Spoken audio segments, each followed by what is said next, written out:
నమస్తే అండి. రాధామురళి ఛానల్కి స్వాగతం అండి. ఓం శ్రీ మహాగణాధిపతయే నమః. శ్రీ గురుభ్యో నమః. నమః శివాయ చ నమః శివాయ. ఐంకార హ్రీంకార రహస్యయుక్త శ్రీంకార గూఢార్థ మహావిభూత్యా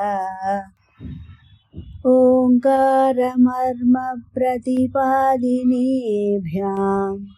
నమో నమః శ్రీ గురుపాదుకాభ్యాం నమో నమః శ్రీ గురుపాదుకాభ్యాం. శివానందలహరి 59వ శ్లోకం అండి. హంసః పద్మవనం సమిచ్చతి యథా నీలాంబుదం జాతకః కోకః కోకనదప్రియం ప్రతిదినం చంద్రం చకోరస్తథా చేతో వాంఛతి మామకం పశుపతే చిన్మార్గమృగ్యం విభో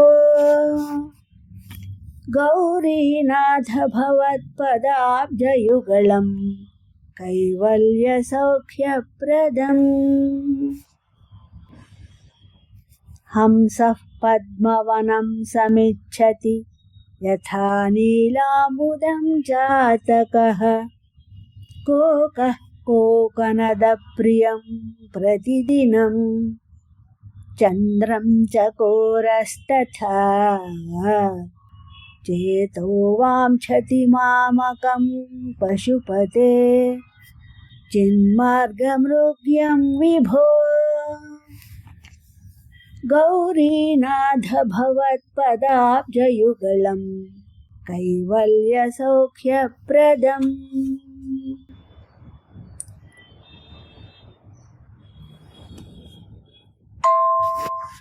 ఈ శ్లోకం యొక్క భావం అండి.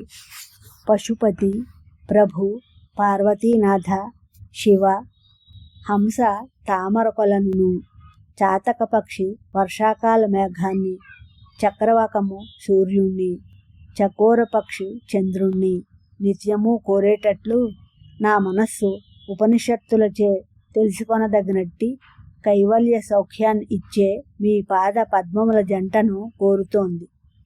పై ఉపమానములు అన్నీ కవి మనస్సునకు శివపాద పద్మములపై గల అత్యంత ప్రీతిని సూచిస్తున్నాయి.